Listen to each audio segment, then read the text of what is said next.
வணக்கம். ஈரோடு கிழக்கு தொகுதி இடைத்தேர்தல் வருகின்ற பிப்ரவரி 5ஆம் தேதி நடக்க இருக்கின்றது.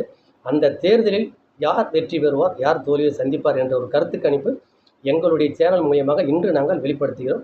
இது போன்ற தேர்தல் சமயங்களில் எங்களுடைய கருத்து கணிப்பு ரொம்ப உண்மையாகவும் உத்தமமாகவும் இதுவரையும் இருக்கின்றது. அதுபோல இன்று நாங்கள் கொடுக்கக்கூடிய கருத்து கணிப்பும் தெளிவாக இருக்கும் என்பதை தமிழக மக்களுக்கும் எங்களுடைய வாடிக்கையாளர்களுக்கும் தெரியப்படுத்துகிறோம்.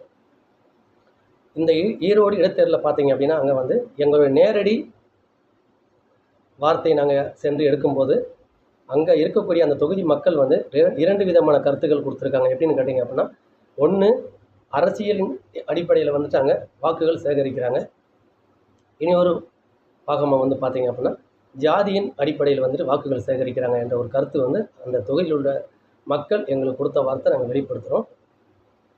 இப்படி அவங்க அந்த சொன்ன வார்த்தைக்கு எங்களுடைய கேள்வி, அப்போ இங்கே வெற்றி எந்த மாதிரி இங்கே கிடைக்கும் அப்படின்னு நாங்கள் வார்த்தையை கேட்கும்போது அவங்க சொன்ன வார்த்தை, ஜாதி என்பது தமிழகம் என்று சொல்லாமல் எங்கே இருந்தாலும் ஜாதி என்பது அது ஒழிந்து போகாது.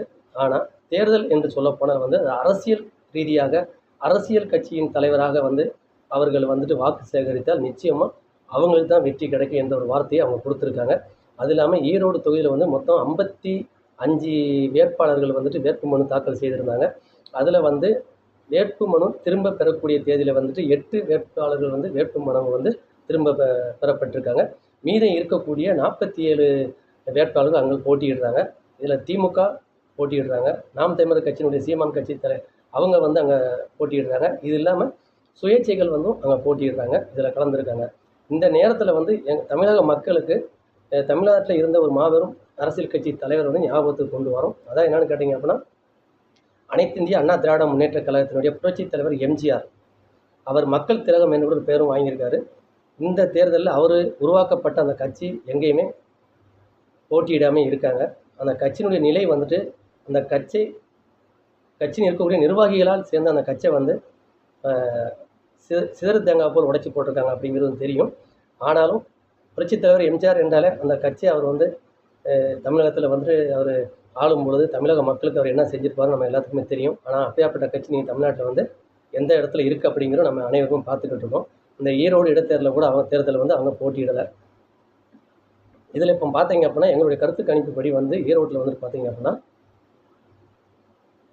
நாம் தமிழர் கட்சியினுடைய தலைவர் சீமான் அவர்கள் அங்கே போட்டியிடுகிறார். அவர்களுடைய கட்சி பார்த்தீங்கன்னா 1 to 3 இடம் வரை அவர்கள் வெற்றி வாய்ப்பு அவர்களுக்கு நிச்சயம் கிடைக்கும் என்பது எங்களுடைய கருத்து கணிப்பு. அது இல்லாமல் சுயேட்சையாக போட்டியிடக்கூடிய நபர்களுக்கு அந்த வேட்பாளர்கள் 1 to 2 இடம் வரை கிடைப்பதற்கு ஒரு முழுமையான ஒரு வாய்ப்புகள் உண்டு எங்களுடைய கருத்து கணிப்பு.